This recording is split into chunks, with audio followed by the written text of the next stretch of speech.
Meus queridos irmãos e irmãs, é com muita alegria, com muita devoção, que hoje nós celebramos essa nossa missa votiva de São José. Nós estamos no Ano Santo, o Ano Santo de São José, proclamado pelo Papa Francisco no dia 8 de dezembro do ano passado, que irá até o dia 8 de dezembro deste ano. É o ano em que nós somos convidados a conhecermos a pessoa, a vida de São José, porque além de São José ser padroeiro universal da igreja, São José, ele é exemplo para nós de santidade, é modelo de vida interior e também protetor das famílias. Nós vivemos num tempo em que o mundo, em que Satanás, por meio de tantas ideologias, tantas confusões, estão acabando com as nossas famílias, estão invertendo o conceito de famílias. Pai que não quer ser mais pai, mãe que não quer ser mais mãe, filho que não ama mais os pais, não ama mais os filhos, e por aí vai, cada um que cuida da sua vida, seja o que quer. São realidades muito tristes. Então nós precisamos recorrermos à intercessão do glorioso São José. Nesta homilia gostaria de apresentar para vocês uma pequena meditação sobre São José, a partir de São Pedro Julião Emardi. São Pedro vai dizer para nós que São José, ele tem as suas riquezas. Por quê? Porque depois da Virgem Maria, São José é o santo mais rico de todos. Mas por que ele afirma isso? Por causa da missão confiada por Deus, recebeu graças e conformidade com sua posição. Por mais que São José pertencesse ali à família, à geração do rei Davi, ele era muito pequeno, ele era simples. Para tamanha responsabilidade, tamanha vocação que Deus estava o chamando. No entanto, Deus concedeu a São José em abundância todas as graças naturais e sobrenaturais para que ele cumprisse a sua vocação. Assim também nós não podemos ter medo diante daquilo que Deus nos chama, diante daquilo que Deus quer que nós passemos. Pode ser que Deus está preparando um sofrimento para você e você não pode ter medo, não é para reclamar. Pode ser que Deus esteja preparando uma humilhação para você entrar no caminho da humildade, para quebrar sua soberba, o seu orgulho, para você descer do salto, do pedestal um pouco. E para isso Deus, ele vai te dar a graça. Não temos que ter medo da nossa vocação, da vontade de Deus. Deus vai nos dar a graça. Ai, Padre, é impossível, eu não consigo fazer isso. Não se preocupa. Queira fazer a vontade de Deus, o resto quem vai cuidar será Deus. E por isso, São Pedro Julião Emardi, ele nos apresenta aqui algumas dessas riquezas. A primeira coisa, que Deus iluminou a sua inteligência. Por que a inteligência de São José foi iluminada? Para que ele compreendesse o mistério da qual ele foi chamado a participar. Muitas vezes nós não aceitamos a vontade de Deus na nossa vida, porque nós pensamos apenas do ponto de vista humano, apenas do ponto de vista mundano. Ah, para que você vai perdoar? Ele te traiu, agora quer voltar para casa? O mundo vai te falar isso, mas Deus, a fé não, vai falar perdoa. Se ele quer voltar, perdoa. Então é necessário essa iluminação da parte de Deus. Depois ele diz que o coração foi adornado com imenso amor celeste. E é tão bonito que ele diz que depois do coração imaculado de Maria, nenhum coração sobre a terra amou mais Jesus, amou mais a Santíssima Trindade do que o coração de São José.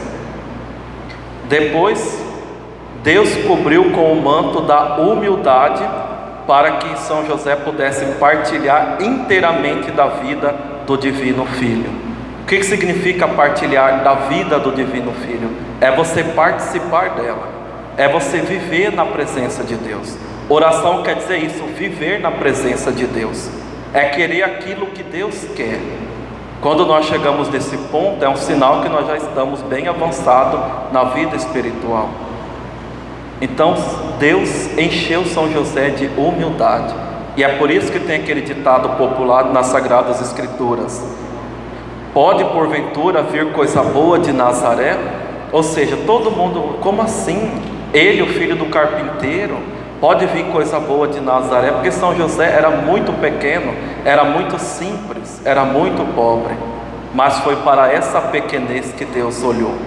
Por isso que tem aquele belíssimo canto de São José de Eugênio Jorge, que nos diz o seguinte: eu tão simples, tão pequeno, um carpinteiro e nada mais, mas meu Deus olhou para mim para ser pai do filho teu. Aí a resposta de São José: eis-me aqui, faça-se em mim o teu querer, sou teu José, simples José e nada mais. Meus irmãos e minhas irmãs, isso aqui é muito sério. Sem humildade nós não vamos para lugar nenhum. Sem humildade nós não entraremos no reino dos céus, vamos todos para o inferno, com o nosso orgulho, com a nossa soberba. Padre, eu não consigo, reza. Eu sempre recomendo para as pessoas, os que confessam comigo sabem disso, que contra o pecado da soberba e do orgulho, já fica aqui uma recomendação, uma direção espiritual para todos, eu recomendo que rezem a ladainha da humildade, que é uma ladainha muito forte, por dois motivos. Primeiro, que você está pedindo a Deus essa virtude, que é a porta de entrada para todas as outras virtudes. Quem não é humilde não tem fé, quem não é humilde não ama, quem não é humilde não perdoa, quem não é humilde não é pobre, não é desprendido daquilo que tem, porque o humilde é egoísta, só pensa em si, o soberbo, orgulhoso.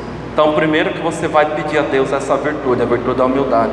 E segundo, que você vai meditar em quais pontos da sua vida você deve ser humilde. Uma vez, numa formação aqui nessa paróquia, uma pessoa me disse, padre, é muito difícil rezar essa ladainha, de tão forte que ela é, de tanto que ela mexe, mas nós precisamos seguir a exemplo de São José e da Virgem Maria, essa virtude, a virtude da humildade. E foi essa virtude, essa simplicidade, esse partilhar da vida de Cristo, que fez que São José permanecesse obediente e ficar ali em Nazaré até a sua morte. Quantos de nós que muitas vezes abandonamos a vontade de Deus? Eu não aguento mais, e pula do barco. Quantos? No Evangelho de hoje, Jesus, Ele envia os seus discípulos em missão. Assim também Ele nos envia todos nós para a missão, para anunciar o nome de Jesus aonde Ele não é conhecido. Mas lá no finalzinho Jesus diz algo que chama muita atenção e que passa despercebido. Ele diz: não é para ir entre os pagãos e nem entre os samaritanos. Ele diz lá no versículo 6: ide antes as ovelhas perdidas da casa de Israel. Como assim, Padre? Que Deus, na história da salvação, Ele escolheu um povo. Que povo que é esse? O povo de Israel, para que por meio de Israel Ele chegasse a todos os outros povos. É o mistério da Epifania do Senhor, lá no dia 6 de janeiro, no tempo do Natal. Assim também, meus irmãos e minhas irmãs, ao olharmos para São José, eu quero dizer o seguinte para vocês: não vão evangelizar primeiro lá fora, evangelize primeiro a sua família, cuide primeiro da sua família, para depois você cuidar dos outros, cuidar da família das outras pessoas. Cuide primeiro da sua. Padre, mas é difícil. Por que é difícil? Por causa do nosso contra-testemunho. Às vezes nós cobramos aquilo que nós não vivemos, nós exigimos aquilo que nós não somos, nós não temos paciência com os nossos. Então cuidado, tenhamos paciência. Vamos evangelizar as nossas famílias, aqueles parentes, aquele filho, aquele pai, aquela mãe que está perdido, que afastou da igreja do Senhor. E como eu gosto de dizer, aquilo que São Francisco de Assis sempre dizia: tome muito cuidado com a vida que você leva, talvez ela seja o único evangelho que alguém tenha para ler. Eu gosto de dizer isso porque uma das coisas que mais mexe com o meu coração é quando a gente se depara com as famílias sendo destruídas, o adultério, o marido que vai para um lado, a esposa vai para o outro, e os que mais sofrem são as crianças. E às vezes a gente escuta daquele para justificar a outra vida: ai, agora vocês crescem, vocês que se viram, vocês não têm nada a ver com a minha vida ou com a vida de vocês. Não pensem dessa forma. No dia do juízo final, Deus vai te cobrar por esse mau exemplo que você está dando para a sua família, que você está dando para os seus filhos. Cuidemos, meus irmãos, uns dos outros, amemos uns aos outros e peçamos a intercessão para que as nossas famílias sejam santas. Que São José nos ajude e que Deus nos conceda essas riquezas que Ele concedeu a São José. Louvado seja nosso Senhor Jesus Cristo.